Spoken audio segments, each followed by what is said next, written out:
Hello and welcome to SPM IAS Academy. Today we will analyze important newspaper articles of 19th July 2021. Please note you can download the PDF version of today's newspaper analysis by clicking the link given in the comment section. You can also download June 2021 magazine from our website spmisacademy.com. You can also join our WhatsApp group through the link given in the description section for more study materials. This is the list of the topics that we will be covering from today's newspaper. The first article is taken from editorial segment. It is about Pegasus spyware, and this topic is important from our syllabus paper for cyber security point of view. तो सबसे पहले समझते हैं क्या है current news. तो देखिए कि स्पाईवेयर टूल जिसका नाम है पेगासस, जिसको इजराइल की एक फर्म NSO ग्रुप ने बनाया है, अब माना जा रहा है कि लगभग 2 साल पहले 2019 में इसने लगभग दुनिया के 1400 इन्फ्लुएंशियल लोगों के फ़ोन को हैक करके उनके व्हाट्सएप मैसेजेस को लीक किए हैं। तो सरल सी बात है, एक ये साइबर अटैक का मामला है जिसमें व्हाट्सएप मैसेजेस लीक हुए हैं, और इसके लिए जो टूल यूज़ किया गया उसका नाम है पेगासस, जिसको इजराइल की एक फर्म NSO ग्रुप ने बनाया है। ये मामला लगभग 2 साल बाद, 2019 का मामला है, लगभग 2 साल बाद व्हाट्सएप को ऐसा लगता है कि ऐसे मामले हुए हैं लगभग 2 साल पहले, उसको अपने जो भी सॉफ्टवेयर हैं उन टूल्स की मदद से पता चला है, और उसके बाद अब 2 साल बाद व्हाट्सएप ने, जो फेसबुक की एक कंपनी है, उसने सैन फ्रांसिस्को में ये केस रजिस्टर किया है। अब ये न्यूज़ इम्पॉर्टेंट नहीं है कि व्हाट्सएप ने केस रजिस्टर किया है, इम्पॉर्टेंट है कि एक मास लेवल पे साइबर अटैक हुआ है, एक डाटा थेफ्ट हुआ है, जो भी सिक्योरिटी ब्रीच हुई है डिजिटल प्लेटफॉर्म पे मास लेवल पे, जिसमें दुनिया भर के influential leaders, human right activist, journalist, उनके फ़ोन के इम्पॉर्टेंट डाटा को लीक कराया गया। माना जा रहा है, अभी ये न्यूज़ में आया नहीं है, कंफर्म नहीं, लेकिन माना जा रहा है कि हमारे देश के भी कई सारे इम्पॉर्टेंट पॉलिटिशियंस के इम्पॉर्टेंट मैसेजेस लीक हुए हैं, that can be considered as a matter of national security. तो अभी कौन कौन से पॉलिटिशियंस के मैसेजेस लीक हुए हैं ये तो क्लैरिटी नहीं है अभी, लेकिन हाँ, सुब्रमण्यम स्वामी जी ने एक ट्वीट करके ज़रूर बोला था कि इस तरह के कुछ इन्फॉर्मेशन आने वाले टाइम में सामने आ सकता है, लेकिन कोई अभी क्लैरिटी नहीं है। But the point is that Pegasus is a spyware that was involved in a massive attack that helped in leakage of important informations from influential people across the world. लगभग ये अटैक माना जा रहा है कि 1400 लोगों के फ़ोन को हैक किया गया, और ऐसा नहीं है, लगभग 20 इंपॉर्टेंट देशों के इंपॉर्टेंट लीडर्स, उनके जर्नलिस्ट, ह्यूमन राइट एक्टिविस्ट, उनके फ़ोन को हैक किया गया है। तो ज़रा समझते हैं कि पेगासस काम कैसे करता है। तो पेगासस स्टार्टिंग में देखिए, ये पेगासस ऐसा नहीं कि पहली बार ये सामने आया है स्पाईवेयर का मामला। पेगासस का मामला 2016 में भी आया था।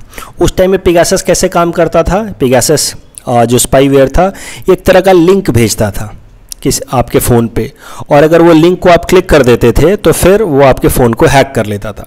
और इस लिंक की मदद से ज़्यादातर जो एप्पल फ़ोन्स हुआ करते थे, एप्पल के जो सॉफ्टवेयर हुआ करते थे, उनको हैक किया जा रहा था। तो 2016 में ये मामला सामने आया कि एप्पल के ऑपरेटिंग सॉफ्टवेयर को हैक किया जा रहा है थ्रू ए पेगासस स्पाईवेयर। फिर एप्पल ने अपने सिस्टम को अपडेट कर दिया और ये थ्रेट को ख़त्म कर दिया गया। तो उस टाइम में तो पेगासस का मामला सामने आया कि एप्पल के फ़ोन्स हैक हो रहे हैं, वापस से उस मामले को ख़त्म कर दिया एप्पल ने बाय अपडेटिंग इट्स सॉफ्टवेयर। लेकिन ये 2019 वाला मामला है जो अब सामने आ रहा है, इसमें माना जा रहा है कि पेगासस का अपडेटेड वर्जन यूज हुआ है। अपडेटेड वर्जन का नाम है 0 डे एक्सप्लॉइट।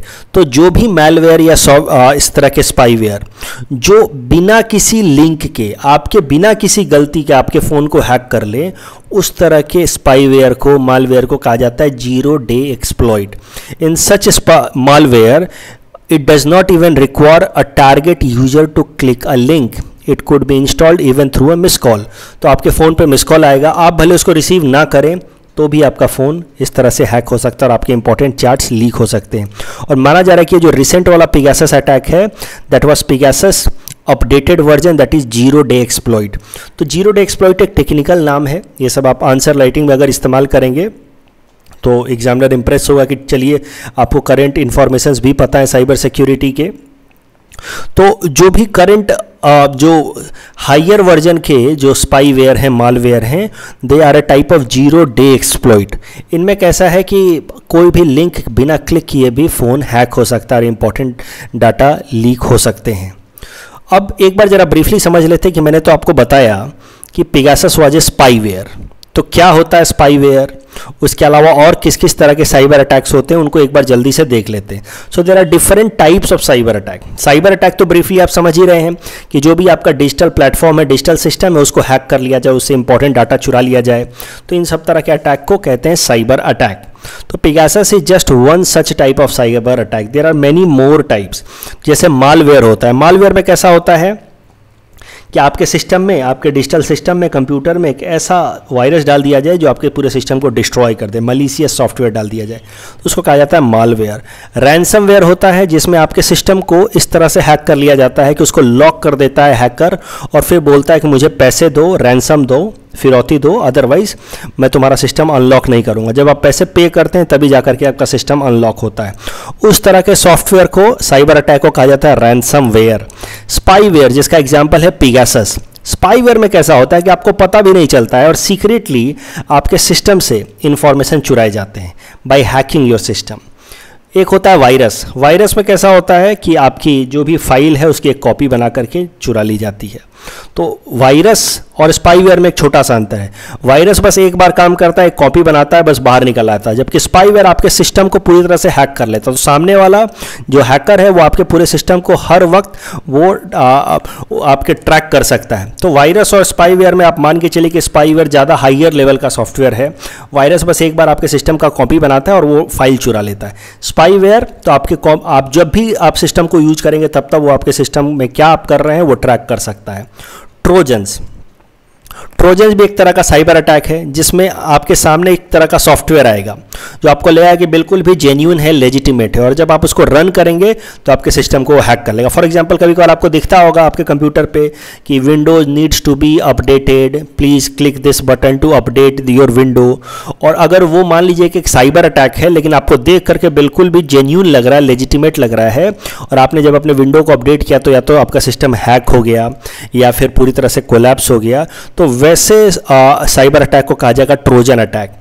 कुछ और भी तरह के साइबर अटैक होते हैं जैसे फिशिंग में कैसा होता है कि आपके सिस्टम से जो भी इंपॉर्टेंट डाटा है, पिन कोड वगैरह, वो चुरा करके आपके क्रेडिट कार्ड वगैरह का गलत इस्तेमाल किया जाता है, उसकी मदद से शॉपिंग कर लेते हैं लोग या पैसे चुरा लेते हैं।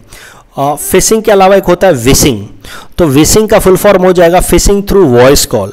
तो फिशिंग थ्रू वॉइस कॉल में कैसा है, लोग फ़ोन करते हैं कि मैं इस बैंक से बोल रहा हूँ और आपका कार्ड ब्लॉक होने वाला है, प्लीज़ अपना कार्ड नंबर बताइए, और इस तरह से वॉइस की मदद से बोल करके जब लोगों को के सिस्टम को हैक किया जाता है तो उसको कहा जाता है विशिंग।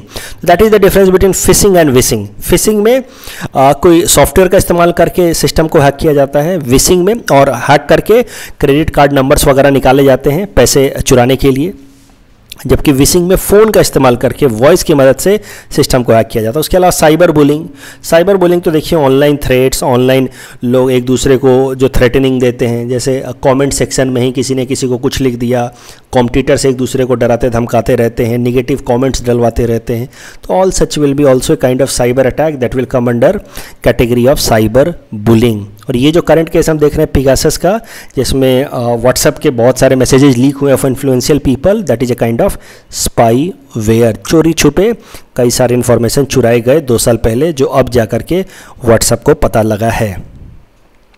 अब देखिए किस तरह से एग्जाम में सवाल आएगा। आपसे कभी भी कोई नहीं पूछने जा रहा कि पेगासस क्या होता है। मेंस में इस तरह का सवाल डायरेक्टली नहीं आएगा, what is Pegasus, but yes mains में क्वेश्चंस आएंगे on cyber security, what are the recent और evolving challenges of cyber security. उसमें आप पेगासस का एक एग्जांपल की तरह इस्तेमाल कर सकते हैं। आप लिख सकते हैं कि करंट डे जो साइबर अटैक्स हो रहे हैं, they are a kind of 0 day exploit malware attack which does not require even the target to commit any mistake. Without our mistake our system gets hacked. तो ये सब terms का बस इस्तेमाल कर सकते हैं पेगासस एग्जाम्पल की तरह या 0 डे एक्सप्लॉइट मालवेयर एग्जाम्पल की तरह आप इस्तेमाल कर सकते हैं। इससे ज़्यादा डायरेक्ट सवाल आप उम्मीद ना करें मेंस में, directly no one is going to ask you Pegasus. उसके अलावा वहाँ प्रीलिम्स में इस तरह के सवाल तो जरूर आ सकते हैं। तो ये क्वेश्चन हमने प्रीलिम्स प्रैक्टिस क्वेश्चन आपको दे रखा है, please attempt this question and you can submit the answer in the comment section. The next article taken from international segment, it is about floods in Germany. यहाँ पे जो भी हम आइडियाज डिस्कस करेंगे दैट इज़ और at max can be asked in prelims exam, mains में इसके आने के चांसेस नहीं हैं। तो देखिए हुआ क्या है, आपने भी जरूर न्यूज़ में सुन रखा होगा। जर्मनी के कुछ शहरों में और ख़ासकर वेस्टर्न यूरोप के बाकी सारे देशों में भी, बेल्जियम में, नीदरलैंड में, स्विट्ज़रलैंड में बहुत मैसिव फ्लड आया। सबसे ज़्यादा इम्पैक्ट जर्मनी में पड़ा है, लेकिन बाकी कुछ ऐसे देश भी हैं जैसे बेल्जियम, नीदरलैंड, स्विट्ज़रलैंड, वहाँ पे मैसिव फ्लड आया है। और फ्लड इतना जल्दी आया कि लोगों को प्रिपेयर होने का मौका भी नहीं मिला, इवैक्यूएशन का मौका भी नहीं मिला, and that has left more than 100 people have died so far because of this massive flood.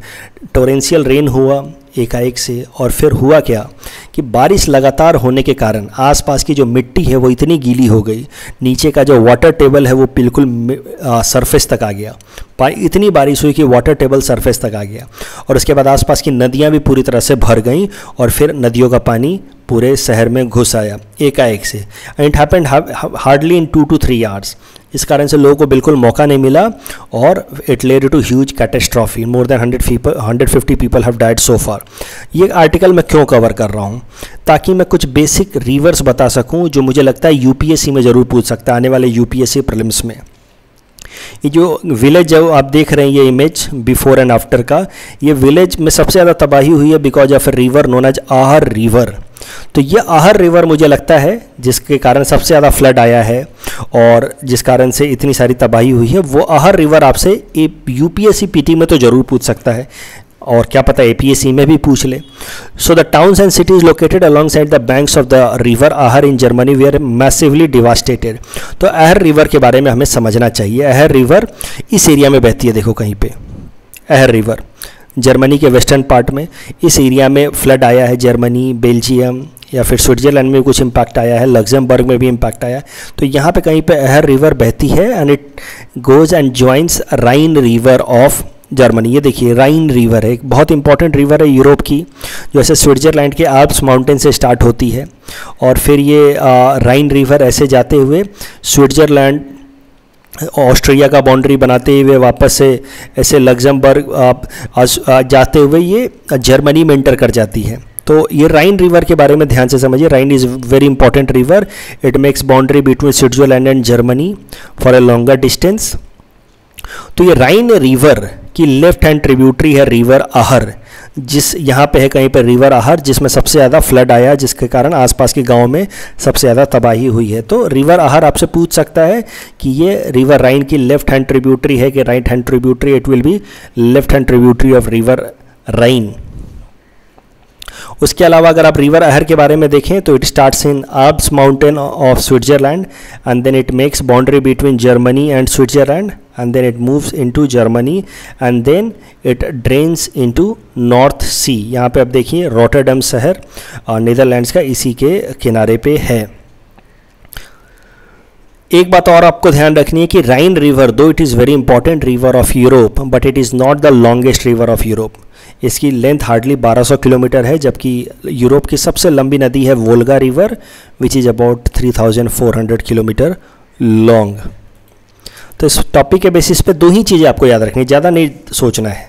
Mains में तो आएगा नहीं, पीटी में आएगा। रिवर आहर के बारे में और रिवर राइन के बारे में समझ लेना है, क्योंकि रिवर आहर इतना न्यूज़ में आ गया है कि मुझे लगता है यूपीएससी पीटी में तो ज़रूर आ सकता है मैपिंग में। तो इस टॉपिक के बेसिस पे हमने आपको ये प्रैक्टिस क्वेश्चन दे रखा है। Please attempt this question and you can submit the answer in the comment section. The next article is again taken from international segment. It is about OPEC plus countries agreeing to boost supply of crude oil. And this topic is important from our syllabus paper 3 international relations point of view. Once again. तो देखिए, एक बात तो आपको पता है कि India is one of the largest consumer of crude oil. हमारे यहाँ पे ज़्यादातर जो क्रूड ऑयल होता है वो हम इंपोर्ट करके मीट करते हैं, and we are third largest consumer of crude oil after US and China. In fact, 80 to 85% of our crude oil is made through import. That means we are heavily dependent on import for meeting our energy requirements, and that makes us vulnerable as far as our energy security is concerned. कभी भी global supply में कुछ भी up down हुआ तो India में उसका सबसे ज़्यादा इम्पैक्ट देखा जाता है. आप देखिए हाल फिलहाल में पेट्रोल और डीजल कितना महंगा हो रखा है, 100 रुपीज़ पर लीटर के आसपास, और वो इसलिए हो रखा है क्योंकि इंटरनेशनल मार्केट में इनके दाम बहुत ज़्यादा बढ़ चुके हैं।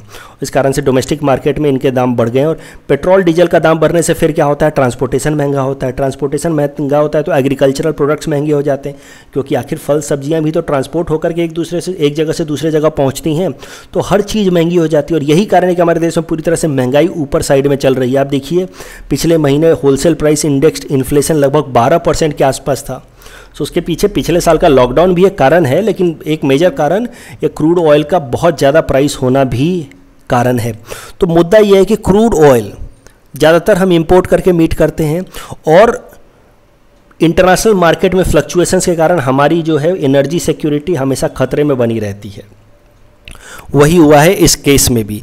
हाल फिलहाल में जो पेट्रोल और डीजल के दाम इतने ज़्यादा हैं, उसके पीछे इंटरनेशनल मार्केट के फ्लक्चुएशन ही रीज़न है। और इंटरनेशनल मार्केट में फ्लक्चुएशन के पीछे कारण है ये ग्रुप, ओपेक कंट्रीज़ के ग्रुप।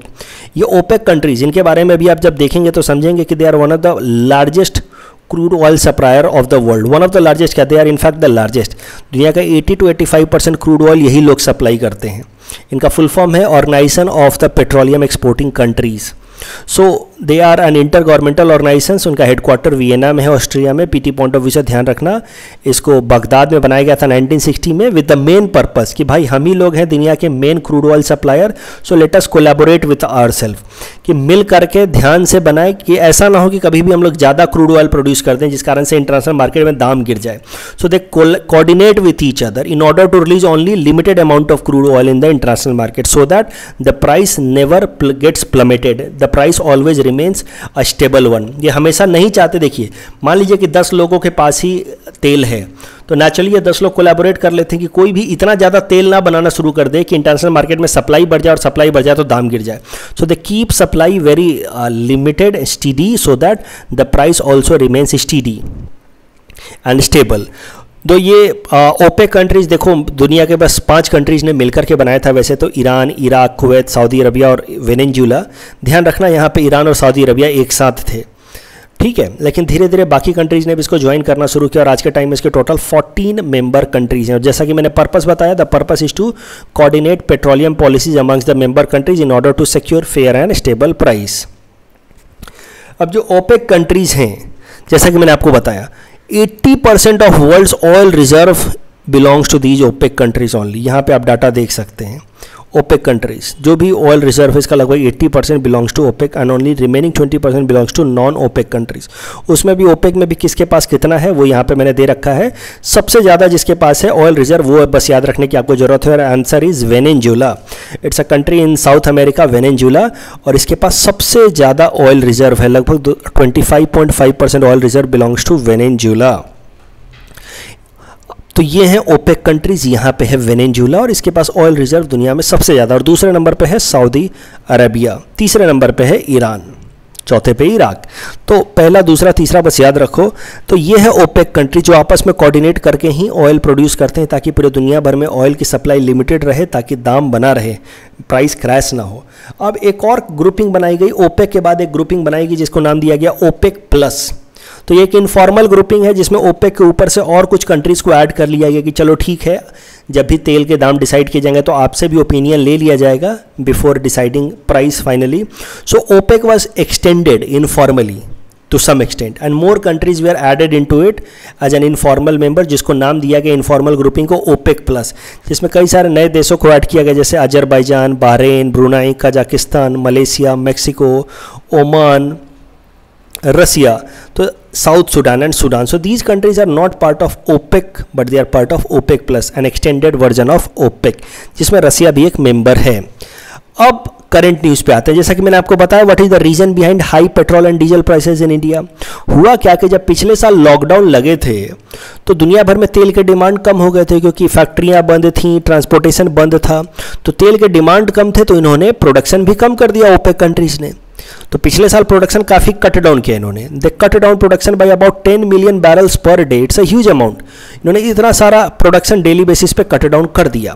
लेकिन धीरे धीरे लॉकडाउन्स खत्म हुए, पूरे दुनिया भर में फैक्ट्री चलने लगे, ट्रांसपोर्टेशन खुलने लगा, लेकिन ये ओपेक कंट्रीज ने उस हिसाब से प्रोडक्शन अपना नहीं बढ़ाया, और इसी कारण से पूरे दुनिया भर में क्रूड ऑयल की शॉर्टेज हो गई। और क्रूड ऑयल की शॉर्टेज होने के कारण इंटरनेशनल प्राइस ऊपर चला गया, और इंटरनेशनल प्राइस ऊपर जाने के कारण ही पेट्रोल और डीजल इतने महंगे हो गए हमारे देश में, लगभग 100 रुपये पर लीटर। अब करंट न्यूज़ क्या है? करंट न्यूज़ ये है, देखिए इंडिया बार बार इंडिया के जो हमारे petroleum and natural gas minister हैं धर्मेंद्र प्रधान साहब, वो बार बार रिक्वेस्ट कर रहे थे इन ओपेक कंट्रीज़ को, ओपेक प्लस कंट्रीज़ को, कि आप लोग वापस से प्रोडक्शन थोड़ा बढ़ाओ ताकि प्राइस कम हो, अदरवाइज इंडिया को बहुत ज़्यादा नुकसान उठाना पड़ रहा है as far as our energy trade is concern. तो बार बार इंडिया रिक्वेस्ट कर रहा था, लेकिन ओपेक के जो 2 मेन मेंबर कंट्रीज थे यूएई और सऊदी अरबिया, इनके बीच में आपस में टेंशन होने के कारण कोई भी डिसीजन नहीं हो पा रहा था, प्राइस को कम करने के लिए कोई पॉलिसी नहीं आ पा रही थी। लेकिन अब करंट न्यूज़ यही है कि यूएई और सऊदी अरबिया ने आपस में मिलकर के एक अंडरस्टैंडिंग डेवलप कर ली है, and now OPEC has formally come out with a plan.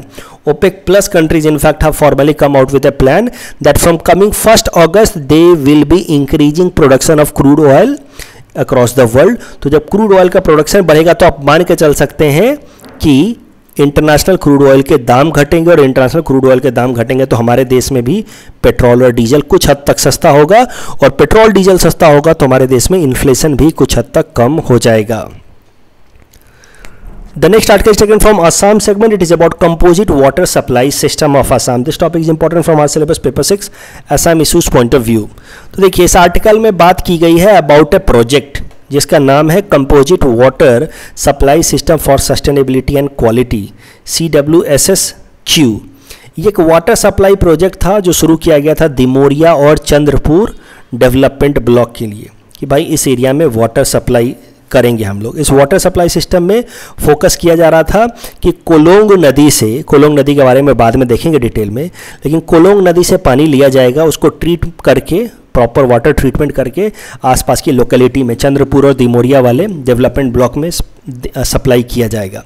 ये प्रोजेक्ट 2010 में लाया गया था अंडर प्रोग्राम जिसका नाम था नीर निर्मल परियोजना। दिस नीर निर्मल परियोजना was a joint project between union ministry of drinking water and sanitation and government of Assam. तो मतलब सेंट्रल गवर्नमेंट की मिनिस्ट्री और गवर्नमेंट ऑफ असम के बीच का एक ये ज्वाइंट प्रोजेक्ट था नीर निर्मल परियोजना, और इसका फंडिंग 50% तक फंडिंग कर रहा था वर्ल्ड बैंक। लेकिन करंट न्यूज़ ये है कि 11 साल बाद भी, यानी कि 2010 में प्रोजेक्ट शुरू किया गया था, लेकिन 11 साल बाद भी ये प्रोजेक्ट अभी तक कंप्लीट नहीं हो पाया है। तो जरा मेन कारण समझते हैं कि ये जो composite water supply system for sustainability and quality for Dimoria and Chandrapur development block वाला वाटर प्रोजेक्ट अभी तक कंप्लीट क्यों नहीं हो पाया। तो मेन कारण था कि ये प्रोजेक्ट 2010 में शुरू हो गया, 2018 तक लगभग 80% काम कंप्लीट हो गया था, लेकिन फिर फॉरेस्ट डिपार्टमेंट ने, जो आसपास का फॉरेस्ट डिपार्टमेंट है सोनापुर फॉरेस्ट रेंज के वाला, या फिर हहारा प्रपोज्ड फॉरेस्ट रिजर्व के आसपास के जो फॉरेस्ट ऑफिसर्स हैं belonging to forest department of Assam, उन्होंने क्लेम किया कि ये जो प्रोजेक्ट है वो फॉरेस्ट एरियाज में चल रहा है और फॉरेस्ट डिपार्टमेंट से परमिशन लिए बिना ये प्रोजेक्ट इंप्लीमेंट किया जा रहा। तो 80% प्रोजेक्ट होने के बाद इस प्रोजेक्ट को रोक दिया गया। तो 2 सालों तक ये प्रोजेक्ट रुका रहा। 2018 में फॉरेस्ट डिपार्टमेंट ने ऑब्जेक्शन रेज कर दिया, तो उसके बाद से 2 सालों तक ये प्रोजेक्ट रुका रहा। पिछले साल सितंबर 2020 में वापस से आसाम सरकार ने फैसला लिया कि चलिए फॉरेस्ट डिपार्टमेंट से अप्रूवल लेते रहेंगे, अभी के लिए इस प्रोजेक्ट को आगे चलाते हैं क्योंकि आसपास के लोकेलिटी में water supply, treated water supply करना जरूरी है। तो इस प्रोजेक्ट को स्टार्ट किया गया पिछले साल, लेकिन उसके कुछ ही दिनों बाद वापस इस प्रोजेक्ट को रोक दिया गया क्योंकि अब असम सरकार और भारत सरकार ने मिलकर के फैसला लिया कि ये जो प्रोजेक्ट है चंद्रपुरा और दिमोरिया के लिए, इस प्रोजेक्ट को जो वाटर सप्लाई का प्रोजेक्ट है it will be completed under central governments plan of जल जीवन मिशन। तो अब भारत सरकार की एजेंसी और भारत सरकार का जो प्रोग्राम है जल जीवन मिशन, उसके अंतर्गत इस प्रोजेक्ट को कंप्लीट किया जाएगा। तो अब इस प्रोजेक्ट को वापस से रोक दिया गया है ताकि ये जो ट्रांसफ़र का प्रोसेस है वो कंप्लीट किया जा सके from the government of Assam to the union government Jal Jeevan mission. इस प्रोजेक्ट को ट्रांसफ़र किया जाए, तब जाकर के इस प्रोजेक्ट को अब लिया जा सकेगा दोबारा। सो इस कारण से जो ड्रिंकिंग वाटर प्रोजेक्ट है या सब हाउस पाइप्ड वाटर सप्लाई का प्रोजेक्ट है दिमोरिया चंद्रपुर का, ये 21 सालों में कंप्लीट नहीं हो पाया। इसको अब मेंस में बेहतरीन तरीके से इस्तेमाल कर सकते हैं कि हाउ डिपार्टमेंटल ओवरलैप्स एक यूनिफाइड क्लियरेंस सिस्टम नहीं है किसी भी सिस्टम का, किसी भी प्रोजेक्ट के लिए। आज कोई प्रोजेक्ट लेकर के चलते हैं, 1 साल 8 साल 10 साल बाद जाकर के फॉरेस्ट डिपार्टमेंट रेज करता है, तो इट सोच कि कैसे लैक ऑफ कन्वर्जेंस है, लैक ऑफ ट्रांसपेरेंसी है गवर्नमेंट एजेंसीज के फंक्शनिंग में। उसके अलावा आप बता सकते हैं कि कैसे कोई भी प्रोजेक्ट अगर डिले होता है तो उसका कॉस्ट एंड टाइम ओवररन के कारण कॉस्ट ओवररन होता है। प्रोजेक्ट 11 साल डिले हो गया, इस कारण से इस प्रोजेक्ट का जो ओवरऑल कॉस्ट 20 से 25 करोड़ था वो बढ़ करके 40 से 60 करोड़ हो गया।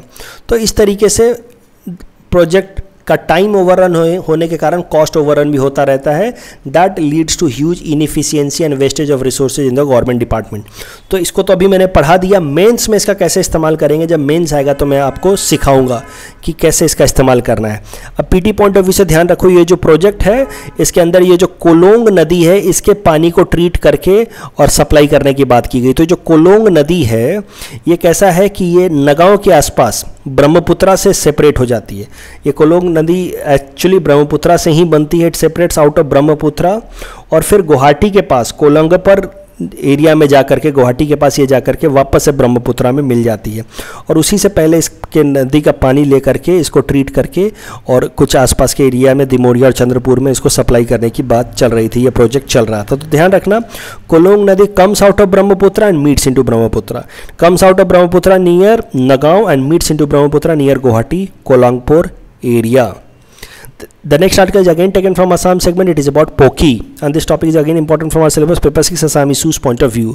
तो Poki क्या है ये Poki? It's ancestral home of रूप कुंवर ज्योति प्रसाद अग्रवाला। तो उनके ज्योति प्रसाद अग्रवाला जी के दादाजी ने, ग्रैंडफादर हरि बिलास अग्रवाला ने ये घर बनाया था जिसका नाम रखा गया था पोकी। 1874 में सब इसको पोकी बोलते थे। क्यों पोकी बोलते थे वो भी समझिए।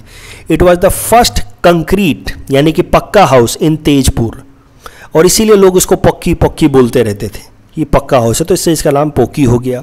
तो पोकी का अगर आर्किटेक्चर की बात की जाए तो it is a blending of Rajasthani style and Ahom style. और पोकी इंडियन फ्रीडम स्ट्रगल के टाइम में पोकी के अंदर आकर के बहुत सारे जो हमारे नेशनल लेवल के जो लीडर्स थे, फ्रीडम फाइटर्स थे, वो यहाँ पे कई सारी मीटिंग्स हुआ करती थी। आसाम में किस तरह से फ्रीडम मूवमेंट को आगे लेकर के जाना है उसके बहुत सारे इंपॉर्टेंट मीटिंग्स पोकी में ही हुई हैं। इस कारण से Poki has significance, historical significance from our freedom struggle point of view as well. Gandhi ji stayed in Poki in 1921 as well as 1934। यहीं पे ज्योति प्रसाद अग्रवाला जी ने असमीज जो पहली मूवी है जॉयमती उसका स्क्रिप्ट लिखा था। तो इसी घर में बैठ करके उन्होंने जो पहली असमीज मूवी है जॉयमती उसका स्क्रिप्ट लिखा था। तो ये है पोकी। अब पोकी से रिलेटेड न्यूज़ क्या है कि पोकी जो अग्रवाला परिवार का घर हुआ करता था, इसको 1977 में अग्रवाला परिवार ने असम सरकार को दे दिया ताकि इसको एक म्यूजियम में कन्वर्ट कर दिया जाए। और फिर 1978 में असम सरकार ने इसको एक म्यूजियम में कन्वर्ट कर दिया जिसका नाम है Jyoti Bharati museum. So now Poki is known as Jyoti Bharati Museum. In our segment most probable prelims topics for upcoming UPSC, today we will cover topic number 451 to 455. Topic number 451 is about National Adaptation Fund for Climate Change. It is a central sector scheme which was set up in 2015-16. Overall aim of this National Adaptation Fund for Climate Change is to support concrete adaptation activities which mitigate the adverse effect of climate change. The project related to adaptation in the sectors such as agriculture, animal husbandry, water, forestry, tourism, etc. are eligible for funding under National Adaptation Fund for Climate Change, and that is why, ध्यान से सुनो इस बात को, NABARD is the national implementing agency of this program. Please attempt this question based on this particular topic. Topic of 452 is about International Platform for Sustainable Finance. So in 2019, on the margins of IMF and World Bank annual meetings in Washington DC, European Union launched and European Union and other relevant authorities like of Argentina, Canada, Chile, China, India, Kenya, Morocco launched this platform जिसका नाम है International Platform for Sustainable Finance. The objective of International Platform for Sustainable Finance is to scale up the mobilization of private capital towards environmentally sustainable investments. Please attempt this question based on this particular topic.